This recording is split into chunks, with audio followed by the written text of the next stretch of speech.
रियाज हमेशा साहसी थे। उन्हें रोमांचकारी और खतरनाक चुनौतियों का सामना करना पसंद था। एक दिन उसके दोस्तों ने उसे चुनौती दी कि अगर वह सचमुच बहादुर है तो उसे पूरी रात गांव के पास पुराने सुनसान जंगल में बितानी होगी। इस जंगल के बारे में कई डरावनी कहानियां प्रचलित थी। लोगों ने कहा कि रात में वहां अजीब सी आवाजें सुनाई देती थी, परछाइयां पेड़ों के पीछे चली जाती थी और जो कोई भी वहां अकेला जाता था वह या तो कभी वापस नहीं लौटता था या दुनिया से कटकर वापस आ जाता था। रियाज ने इन कहानियों को किसी पागल की बातें समझा और चुनौती स्वीकार कर ली। दोस्तों ने हंसते हुए शर्त लगाई कि वह अधिक से अधिक 1 घंटे तक जंगल में रह सकता है, फिर कांपता हुआ लौट सकता है। लेकिन रियाज जिद्दी था। वो ये साबित करना चाहता था कि ये सब बस मनगढ़ंत कहानियां हैं। रात में जब चांद बादलों में छिपा हुआ था और हवाएं गरज रही थी, रियाज ने एक मशाल और एक खंजर लिया और जंगल की ओर निकल पड़ा। जैसे ही वह जंगल में दाखिल हुआ, हवा बदलने लगी। ऐसा महसूस हुआ जैसे पेड़ फुसफुसा रहे थे, जैसे हवा में कुछ अजीब था। हर तरफ गहरा शोर था, केवल कहीं से छाछ की आवाजें आ रही थी। पैरों के नीचे सूखी पत्तियों का खड़खड़ाना, पेड़ों की हल्की चमड़ाहट और कभी कभी किसी पक्षी के उड़ने की आवाज। लेकिन अचानक उसे ऐसा लगा जैसे कोई उसका पीछा कर रहा हो। वह रुक गया। उसने पीछे मुड़कर देखा, लेकिन वहां कुछ भी नहीं था। वह हंसा और खुद से कहा कि ये एक भ्रम हो सकता है। लेकिन जैसे ही उसने एक और कदम आगे बढ़ाया, उसे फिर से वही आवाज सुनाई दी, बच्चा,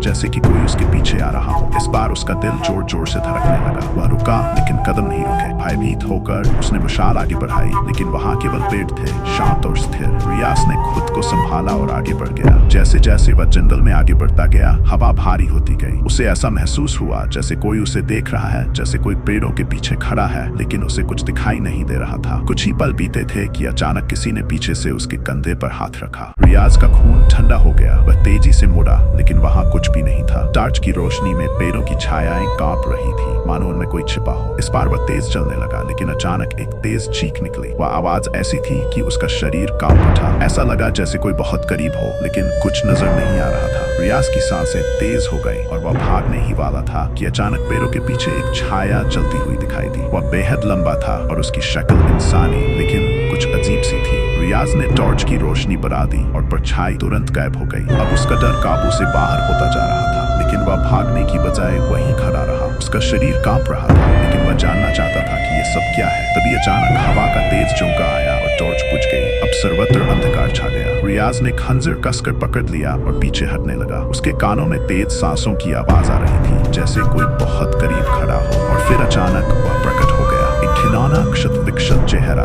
जिसकी आंखों से खून टपक रहा है और उसकी त्वचा में भयानक दरारें हैं। वह धीरे धीरे रियाज की ओर बढ़ रहा था, मानो उसे अपनी पकड़ में ले रहा हो। रियाज ने चीखने की कोशिश की, लेकिन उसकी आवाज उसके गले में। वह पीछे हटने लगा, लेकिन उसके पैर जमीन पर टिक गए। वह कुछ भी करने में असमर्थ था। तभी वह राक्षसी जीव एक झटके में उसके पास आ गया और सब अंधकार में डूब गया। सुबह जब ग्रामीण जंगल में आए तो उन्होंने रियाज को एक पेड़ के नीचे बेहोश पाया। उसका चेहरा पीला पड़ गया था, आंखें खुली हुई थी और उस पर डर के निशान थे। जब उसे होश आया तो वह केवल एक ही वाक्यांश बार बार दोहरा सकता था, वह आ रहा है, वह मुझे लेने आ रहा है। रियाज कभी भी सामान्य नहीं हो सकता। वह हमेशा डर में रहता था, रात को जाकर चिल्लाता था और कहता था कि परछाई फिर आ रही है। ऐसा कहा जाता है कि उस दिन के बाद जो भी रात में इस जंगल के पास गया, उसे कदमों की आहट सुनाई दी, फुसफुसाहट महसूस हुई और कुछ को तो परछाइयां भी दिखी। आज भी अगर आप उस जंगल के पास जाएं तो आपको वही डर महसूस होगा, वही फुसफुसाहट सुनाई देगी और वही भयानक चेहरा दिखाई देगा।